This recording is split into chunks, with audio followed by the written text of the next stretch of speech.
trust me, it's going to take the same amount of time to build your home, whether you go through a thorough pre-construction or you don't. Or you it's just get started. Do you want to kill someone at the end, or do you want to move in and say that was a enjoyable experience, and I'd recommend them? That's right.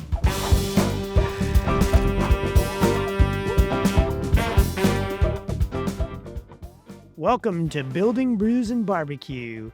We're in the midst, probably about halfway there now, of our series called The House That Wisdom Built, where we're taking you through from day one, just having the thought about your house or renovation or new home, all the way through to where you move in. Today is what I think is a celebratory episode. And it's that point where all the hard work that you did, the pain, the suffering, the anguish, the arm twisting of contracts and costs and budgets, all that hard work today is going to flip to jovial love. Jovial love. It's like 1960. This is like a 1969 show.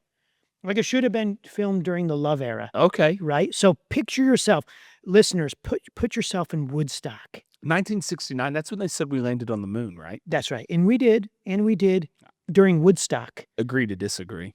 During Woodstock, now you lost half our listeners. Well, look it up. But listen, I believe that this is a love episode and hands on the table at all times. So what I want to do is introduce Nathan, my co-host from Oklahoma Builder. I'm Vince. If you don't know us, hello.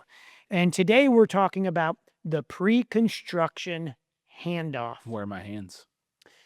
Well, unless you go gadget arms, I'm doing pretty good so far. Mr. Producer, thank you for separating us further this episode. In the love episode. So today we're talking about that pre-construction handoff and why it's so important, exciting, celebratory time. I don't know how you, Nathan, have your company set up, but the way we're set up is to make it a fun but official handoff from the pre-construction side, whether you've got a big team, small team, but just the mindset of we're going from pre-construction now to we're physically getting to build a home, get to enjoy all the hard work we've put into the design, selections. Now we get to see this baby come to life, right? Which again is going to have its own set of emotional roller coasters, but it's different. You're off that first roller coaster. That's right. Right? Now you're getting on the next one. So how do you like to do that transition within your company? So we call it, actually, because we use CoConstruct as our software, we call it CoConstruct Happy Hour. Wow. Okay? And so that's what we call it inside our company. In the perfect world, CoConstruct Happy Hour is done before we break ground with, you said 85, we're around 75% of selections completed. And what we do is we actually bring our customers in with our construction team, the pre-construction team, the designer, myself, and we do two things. We go through their design board, which they have signed off on, they have made selections on. We take them through it, which is fun because they haven't, because the designer's been leading them. But in the customer's mind, they've been making decisions in a vacuum. A little bit. Oh, we're at the tile store. Oh, now we're at the plumbing store. Oh, now we're here. Okay, it feels like it's in a vacuum, but the designer's not letting it be in a vacuum. Now, though, we introduce them their full design board.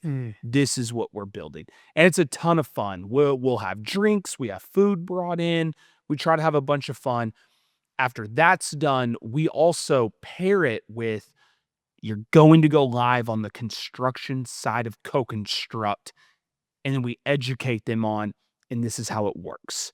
This is where your information will be in CoConstruct. This is how you use CoConstruct. This is what you need to be looking for while you're using CoConstruct. Right. And we do a lot of some of the same things. It's a little different with each customer. Yeah. But what I really like about that phase is you do have that whole team there. Sometimes the architect will come, but most times not. They're done doing what they need to do. Yep. And same with the engineers, but the designer definitely. Yep, interior design. And what I like about that too is your construction team's there. You've got your pre-construction team that has been I mean, they know it in and out. Oh, yes. And your construction team is busy in the field working on other projects, physically building those. They don't have that That's right. level of understanding and detail. And so what I like about that official handoff is they're in the office and they're seeing it and seeing it all together. And I love to see the customers look on the face when they're seeing their construction team get to see it and get excited about it, right? Because even the homeowners kind of done with it, but like you said, they get to see it all together. Yep. We've got a set at that point. We review the plans, right? They're now clear, concise, complete. I'm sure the field team, in our case, the field teams have reviewed it. Then the field team gets to point out interesting things in that meeting that they may be able to set the table for the construction phase. Because when we do that handoff meeting, it's like the pre-construction team hands it off to the construction team. There's a physical, in our case, a physical handshake that the pre-construction team is now saying, we've committed and we are now delivering you a completed set of plans, specifications, details that we have now completed our work. You should be able to take this. You better be able to take this.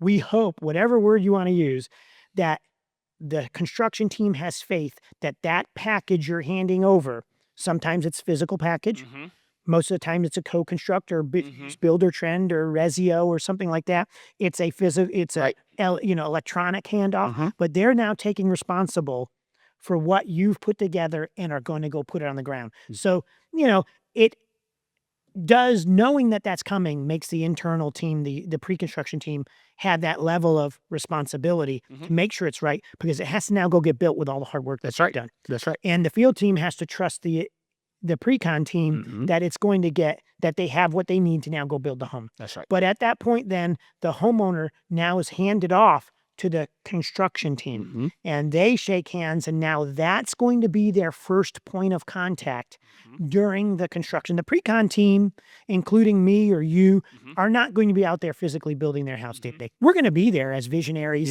checking it out, important meetings, because at this handoff, we present to the homeowner the important site meetings. In our case, there's 9.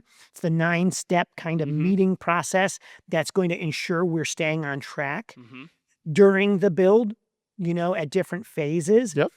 The entire team's going to be at those meetings, including the interior designer. And in some instances, we might have the engineer architect there as well. So that's what we really like about that, is the responsibility handoff, so to speak. How do you handle that with your site team? That might be a little different, if at all.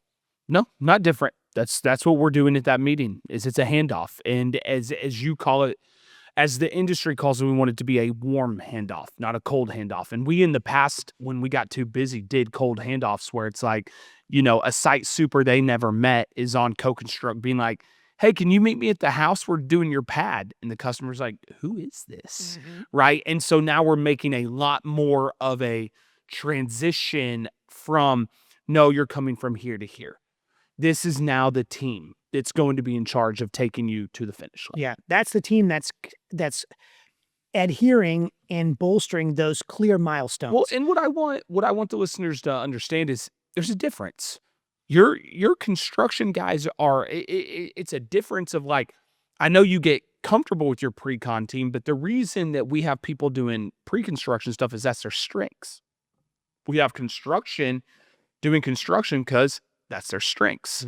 Okay. And so we want you to feel comfortable moving over to this team, because this team is going to give you the best delightfulness and satisfaction in construction. And that team has already built that deep relationship.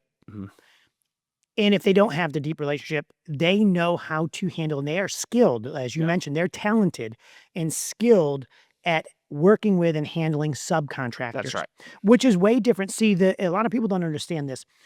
A lot of times with all of our vendors, trades, and tradespeople, the people that are estimating their plans and our pre-construction team is working with at every vendor, at every trades company, they're not dealing with the guy in the field is not giving them the estimate Nope. to install their plumbing or No. heating, No. right? They're dealing with the sales team and that different suite of people over at the trade or the vendor.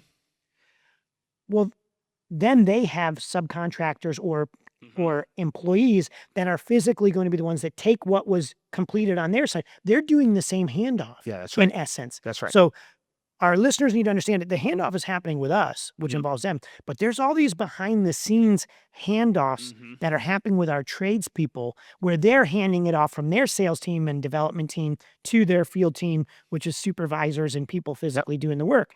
Well, our field team are very skilled at working with their field team. That's right. And those are different skills. It is. That's a different set of expertise and knowledge. And that's why it's so important that everybody knows what they're doing and they're good at their role. Do you agree with that? I agree completely. What we like to discuss too at that meeting is timelines, right? Review the schedule again, set clear milestones, and then expectations of timelines. Just a recap of these are the phases. We put co-construct in our case, or it could be builder trend or whatever, on the board. We show them the critical path method to their move-in, right? And we also then talk about any outstanding selections to keep on their plate, and when those are due, and show them in the system the deadline that's on every item, right? To get them prepped that, hey, this is party time, but there is a little bit of work to do, and and that's important. Do you do the same thing? We are just now getting back into the scheduling part of it.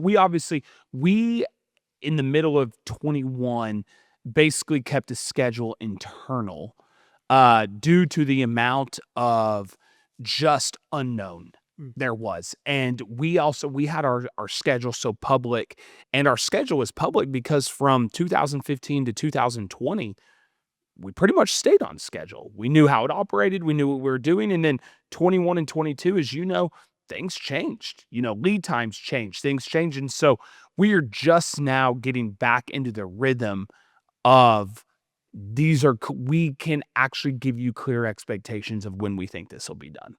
That's nice. That's nice. And I really like it. I didn't do this. It's only been in the last couple years that we've started doing this handoff. And I think it's been a game changer. Emotionally, psychologically, that handoff takes a really long process and then is almost like you're starting anew. Yeah, that's right.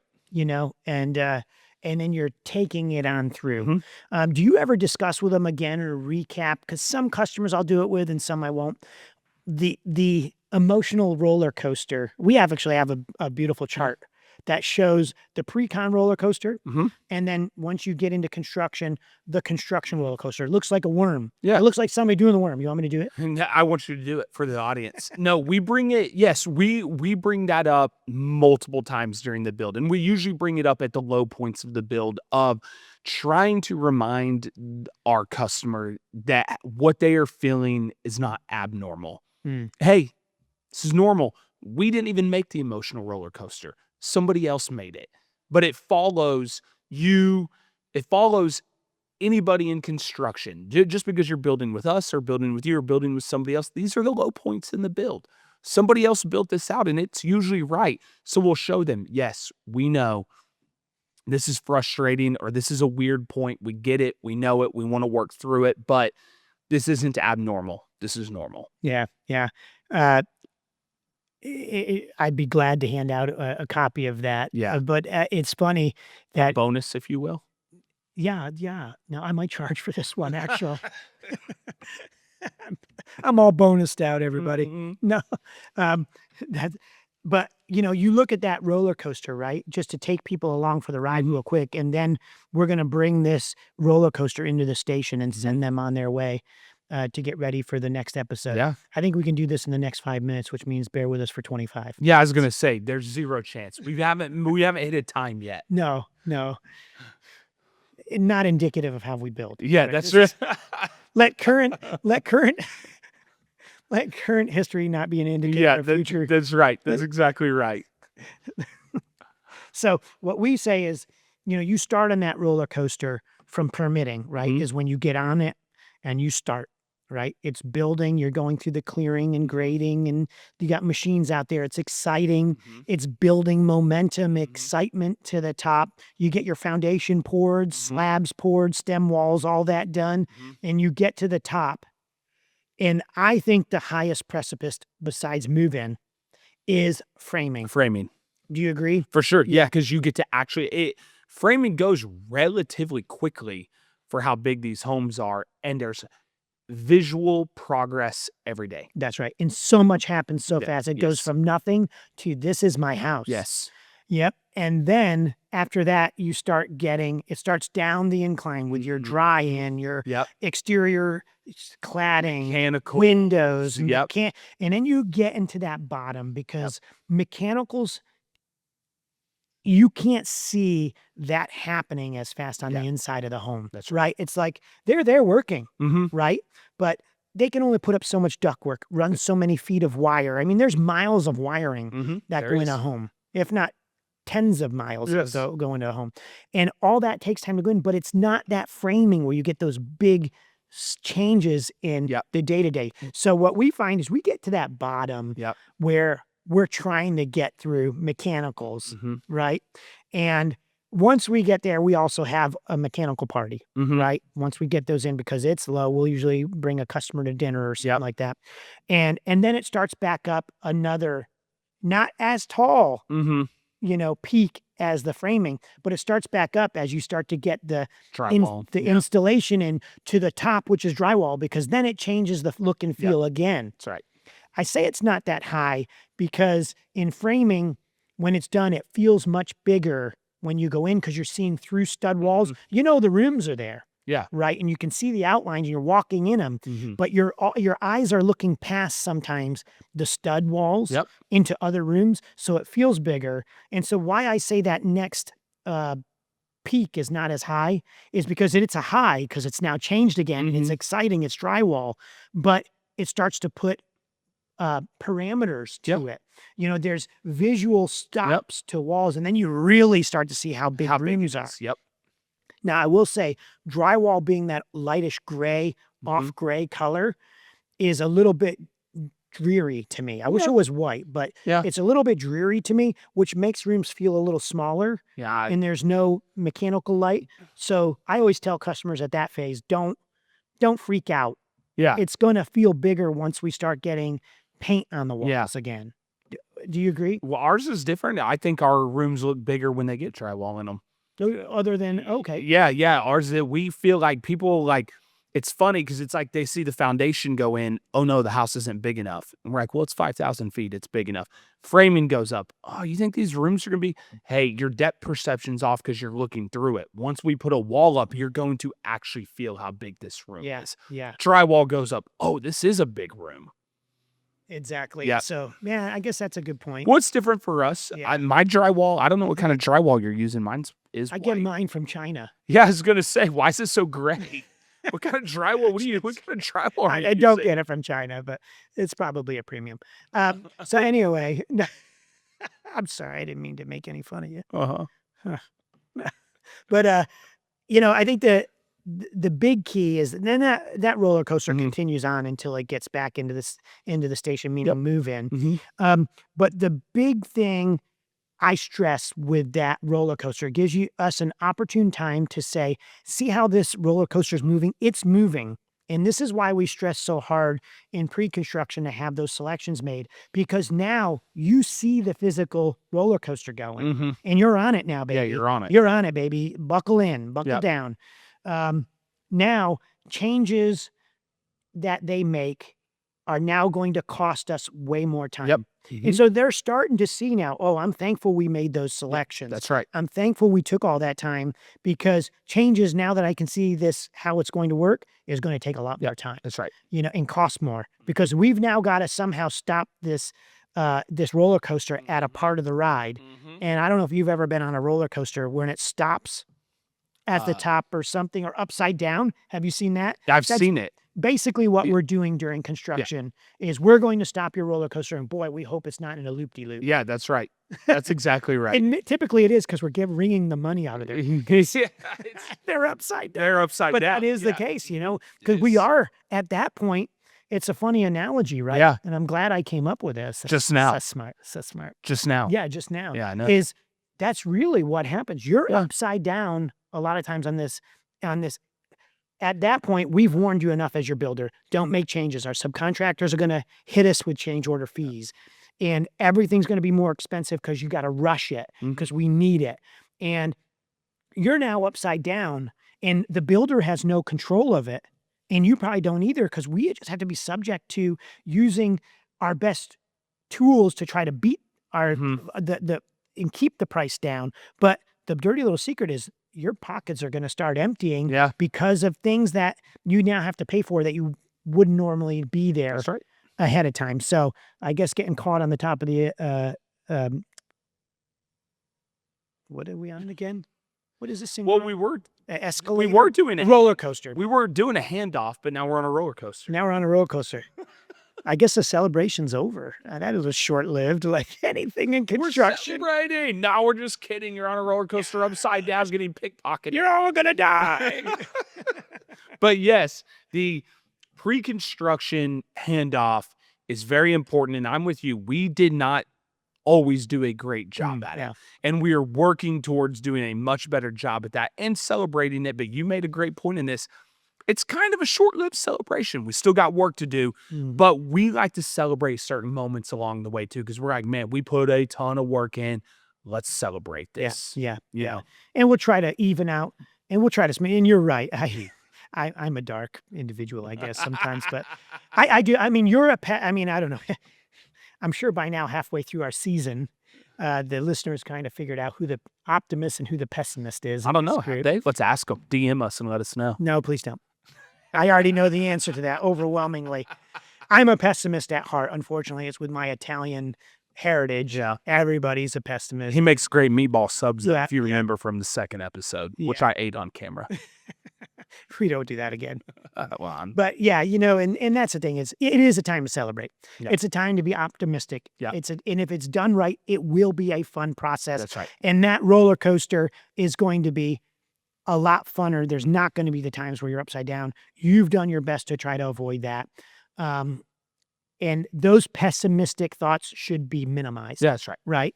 I just know horror stories from the customers that don't do it, that just want to get started with just enough to start, the jet syndrome. And it just becomes kind of a really nasty roller coaster. It becomes nasty. It's like, well, and like you talked, it's not only money, it's time. And we've been on those rides. We've been on, and what I want the customer to know is the reason we're pushing on this so hard is we've been on those roller coaster rides. And I need you to know that just as much non-fun it is for the customer, it's the same for the builder. We don't want to be on the ride like that either. That's not what we're in business to do. We're in business to build houses timely and where customers like them. That's why we got into this. We did not get into this to have phone calls and conversations with unhappy customers. That's not what we want to do, but we just as an industry and as builders ourselves have to be so much stronger at saying, no, we're going to do pre-construction. We can't start until these things are done. Yep. Amen. And then that makes this so much better. And I think with that, we could probably be done, right? In terms of we've partied, we're going to have fun. We're going to get this thing started. It's been handed off. We're done. Let's go. Yep. We just got to do the walkout, Yeah. So, all right. I thought we were done. No, but yes, the party though, look for this. This is a great milestone. We took you through pre-construction.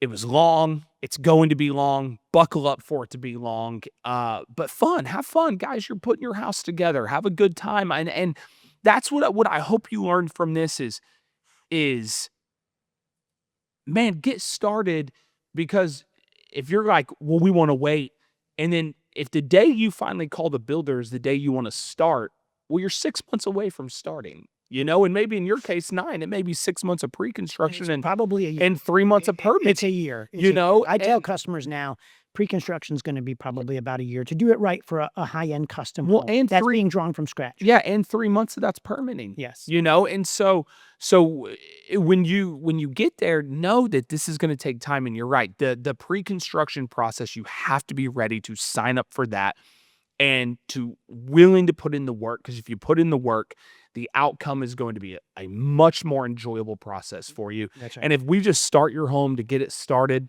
nobody's going to be happy. It's going to finish, the dirty little secret, it's going to finish at the same time anyways, but with a whole lot of chaos. Trust me, it's going to take the same amount of time to build your home, whether you go through a thorough pre-construction or you don't. Or you It's just get started. Do you want to kill someone at the end, or do you want to move in and say, that was a enjoyable experience, That's and I'd recommend them. That's right.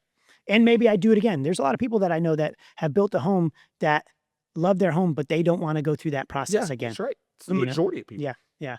So, well, we hope that you found this episode interesting, and we hope that your builder or your remodeler of choice does that. Yep. We hope you'll select us if you're in our markets.